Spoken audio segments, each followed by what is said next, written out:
What's happening, guys? We are back at it today with a follow-up episode to the How to Get a Perfect Rock Tone. Today, we are going to be getting a rock-solid bass tone, and I think that you are going to learn some things that typically aren't talked about on YouTube, and I've never seen this information in a free format, and we're going to try and cover that for you guys today. For those that don't know, I am here with Kyle Black, and Kyle is known for working on such... I'm going to try and name them off. Cool. We're going to go State Champs, Broadside, Grayscale, Boston Manor, Shy Halud, Comeback Kid, Newfound Glory, Paramore, I'm forgetting some big ones here. Point North, Games We Play. Games We Play. Okay, there we go. And the list goes on. That's just a few of the things, and let's just say that those have laid a rock-solid foundation for what is the sound of bass in pop punk over the last, I want to say, at least 6 to 7 years. Maybe more. But what's gonna make this different about the last video is instead of picking one of his recent projects that he's worked on for someone else, we're going to be doing this with his own band that is making a comeback right now. So if you wanted to know, and he plays bass in it as well, so you know he put every single thing into getting the rock solid bass tone that we're trying to get. You want to talk a little bit about your band and what's going on in this? Sure, yeah, it's my group. We're called Nural. We formed in 2000, and the song we'll be working on today is called Hit the Reset. And we're filming this right now, but by the time this video comes out, the song will actually be out. That will be in the description below as well. And if the name's not ringing any bells, it will soon. Also need you guys to ring a bell right now. Hit that notification bell, hit that subscribe button, and of course that like button if you're enjoying the content. My transition game is still crazy. So don't skip ahead and make sure you don't hit the reset on that link. Let's get to this video right now. So today we're going to be using the Aguilar bass cab. It's one of my favorite cabs. I've been using it forever. I sometimes will use an 8x10 Ampeg, and they both have two different sounds. This one has two 12-inch speakers, and like obviously an 8x10 will have 10-inch speakers. So what you'll get out of this speaker cabinet is a more open sound, more low end, like pillowy low end with the crispy highs. Because this particular cab does have a horn on it, which you could turn up and down, which basically making it brighter, crispier. But I do like to use the Ampeg 8x10 sometimes for a more grittier, more mid-range type of sound. But you know, any cab, any bass cab will work, as long as it's in good condition and your speakers aren't blown or super old or anything like that. But you mind if I interject and ask a question real quick? Of course. When it comes to guitar heads, I typically think that, or guitars in general, I tend to think that the speakers almost make more of a difference than the head do a lot of time. But I don't feel like that when it comes to bass. How do you feel about that? Do you think that the bass head matters more or the bass cab matters more? Oh my God. That's a great question, Miami. I think both are super important. I think if one is out of shape or in bad condition, it's not going to work for the other. Amplifier and a cabinet work together as one. So they're both equally as important, especially the speaker and the tube. It's like speaker and the tube. If one's then the other one, or it's going to sound. These are the microphones I like to use on a bass cab. I like to use a FET microphone in combination with a dynamic microphone. I happen to be using today a FET 7, it's called, from Sound Deluxe, which is a very special microphone. I'll also use this on the outside of the kick, but any FET style of microphone will do. So I will blend that with a dynamic microphone. This is a 441, which is similar to a 57, for example, but just with a little bit more information. A little less harsh, has some lows and just some nice mid-range. But you know, any dynamic microphone will do. A 57, a 421, Audix i5, the list goes on. Just as long as it's a dynamic blended with a FET is the trick.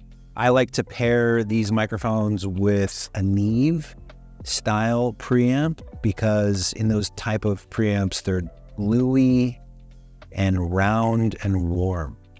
Versus a preamp that's transparent or gritty like an API. Although those preamps are good for bass, I tend to lean towards preamps with transformers in them so you can drive them and get them more glued and overdriven at the preamp as well. We'll make this cab similar to the guitar cab, where we're just at a starting point, and then we'll listen to what it sounds like and then make adjustments from there. So there we go. Pointed right where the cone and the speaker meet. Usually this position is a go-to keeper spot for me, but when we do listen, if there's any issues, we will make adjustments from there, right? Where the speaker and the cone. So today we will discuss the process at which I dial in a bass tone. We're gonna use this track, Hit the Reset, from my band Nural, and hope you like it.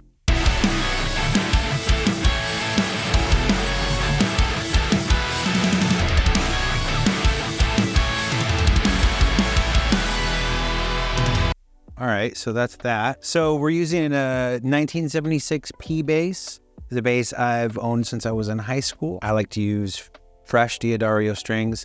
Although these aren't fresh right now, it's all good because it'll still work. I got these nice Evidence audio cables, which really do make a difference. I think it's really important to have super high quality instrument cables. If you got the cash, get it, because A, they'll last long, and ideally, and most of the time, they will sound better than cheap cable. So that's going to be going into the Undertone Audio GB tracker, which will track the DI signal and then send a signal to the computer and then a signal to the amp. But what's really nice about that piece of gear is I can record a part and then switch it back immediately to reamp mode, and the tone really does sound the same. Eric Valentine really killed this piece of gear. It's really amazing and super helpful while dialing in tones in during the tracking process. It's actually going to go out of that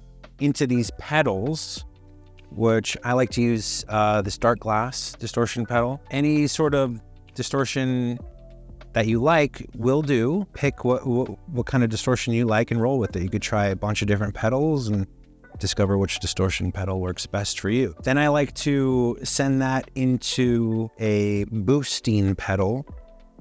Any boost will do. I happen to have a Strymon, literally just raises the volume into the amp. I find that you can really sculpt a bass sound by driving the input of a bass amp, and obviously the only way to do that is if you use maybe a high output high output bass, or simply a booster pedal. So I'm going to drive the input of this SVT to get like a little bit more crunch and dirt before it goes to the amp. So I'm not really relying on speaker level for the tone. I'm really relying on the break of the tubes. Let's hear what it sounds like with no pedals and just a clean bass amp. Yeah, it's going into these Neve preamps here. We can start driving those up.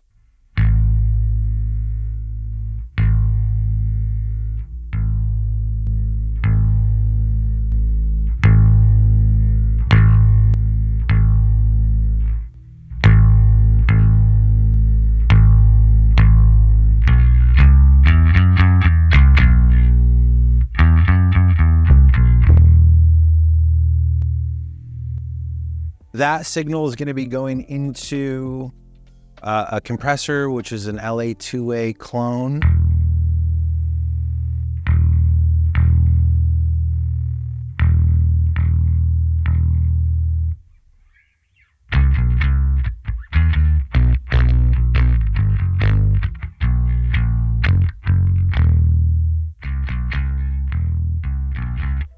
So that's that sound.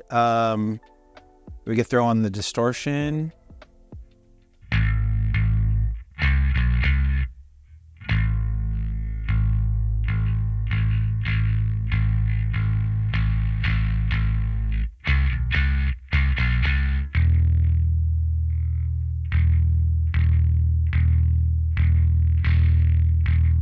I just like a tiny bit for a little bit of character. And then we can boost the level into the amp now and see what that sounds like. A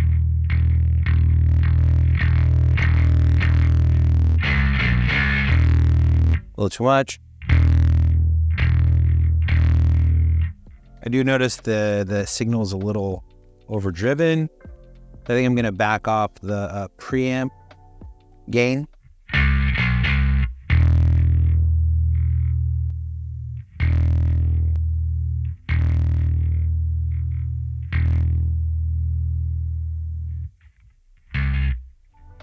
turn up the level on the compressor.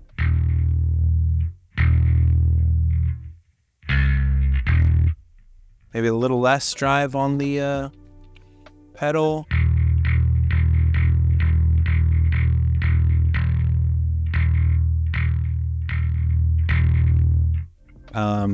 This is driving into the amp again. Let's hear that.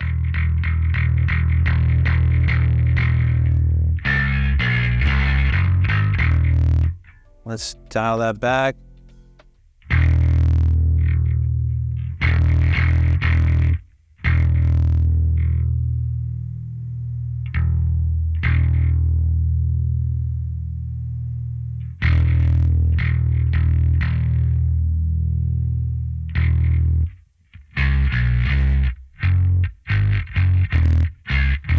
That sounds like sometimes that happens. Now we're just gonna dial back the drive into the amp.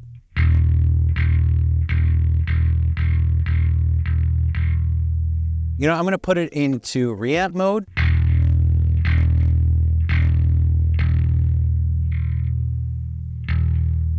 I think that's okay. Let's hear what it sounds like on the track here.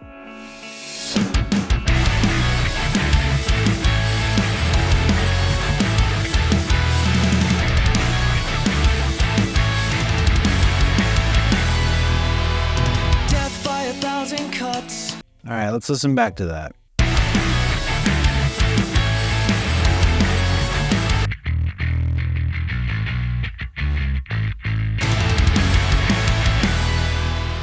So I'm gonna just start by soloing that bass again.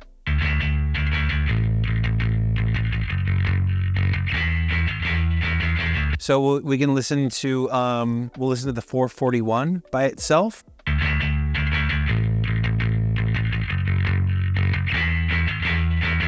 That's the 441 by itself. Here's the FET by itself.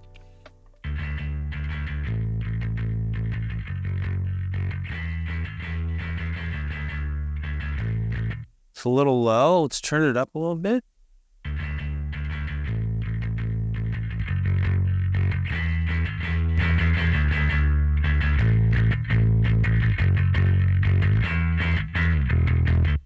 You can hear that one has more of the low end. Again, I'll go back to the 441.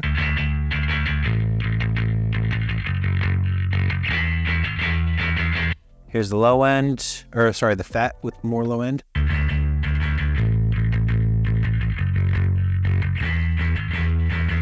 To me, that's the money, but we're gonna, blend them together so we get that crispiness and the fatness together. And again, these are being summed together, going into a compressor. They're being compressed together.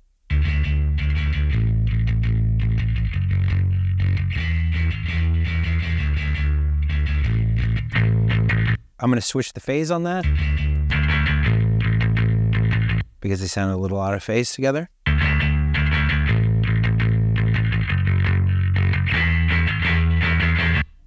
Uh, 441 alone again. FET alone. And then blended. And that's it. Now they're blended together into this compressor.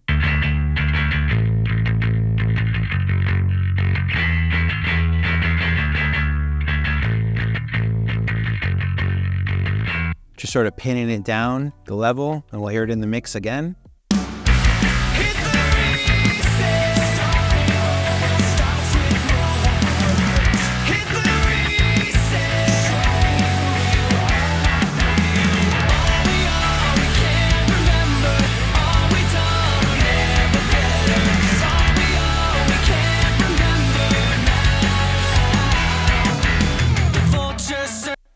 Cool, I'll take it. So I'm gonna start dialing in this bass tone. We're gonna be using the DI from the production. We're gonna start by soloing the bass and screwing with the bass amp sound.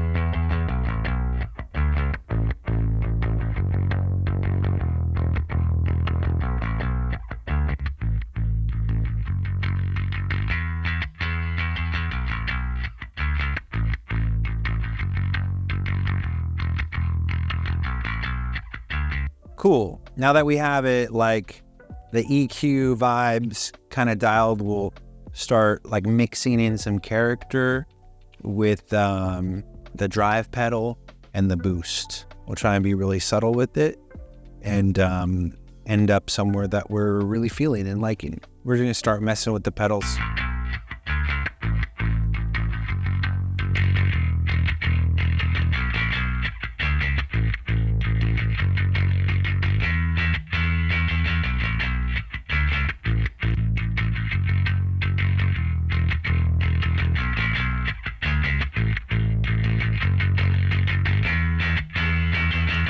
Sweet. That sounds right to me. Let's hear what it sounds like in the track.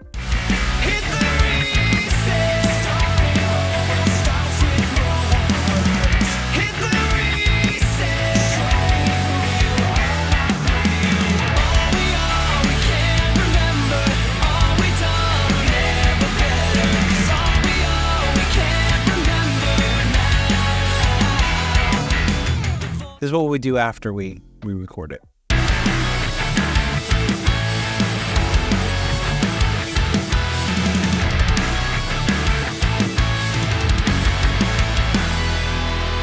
Probably put a little bit of compression on it.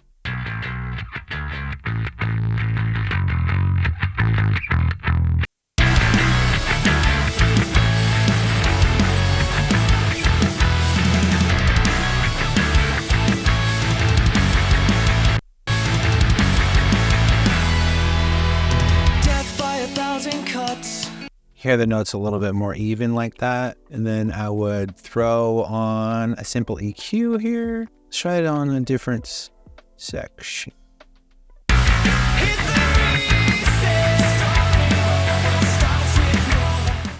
Might take out a little bit of the harshness out of the bass.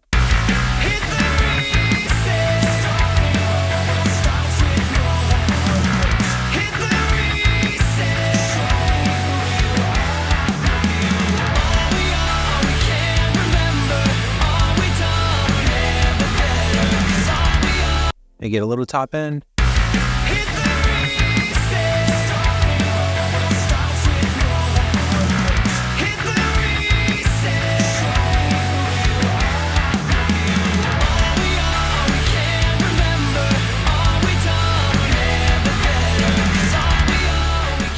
So I tend to do more broadband strokes on the bass rather than surgical. You don't want to get in there and like start mangling it and destroying it. Usually, if you're doing that, maybe the source needed some work to begin with. Anyway, so yeah, I could try and keep it chill on all the treatment. There's a little bit of drive sounds like.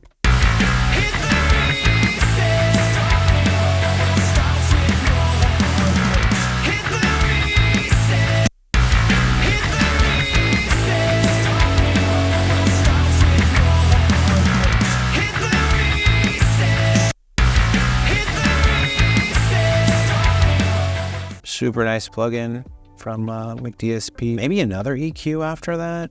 Let's try this. Yeah.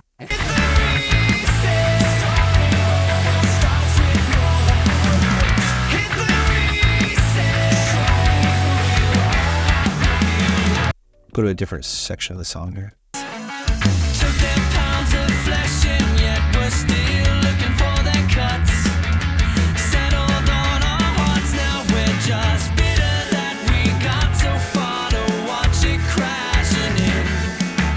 Tell me, is this reboot kicked to death?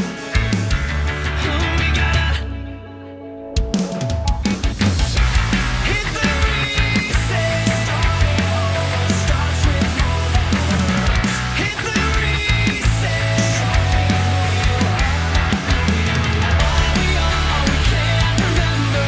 All we done, never better. 'Cause all we are, we can't remember. Maybe try and take out a little bit of mud. Took their pounds of flesh and yet we're still looking for their cuts.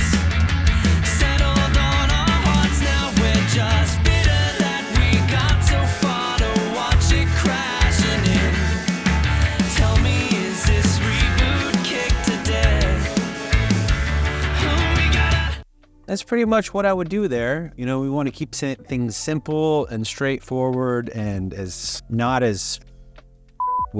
want to with things like too much. We just want to let them be what they are and get it good at the source. And that's what I got for you today. I want to say that it's interesting that the band is called Nural, because after watching you just now, my mind has officially been blown. Well, it's spelled a little different. Nural. Well, that's not the only thing that you spelled out for us today. You showed us how to get a rock solid bass tone. You told us what goes into getting that and everything that's needed to do this on a pro level. So I want to say thank you so much for being a guest on the show.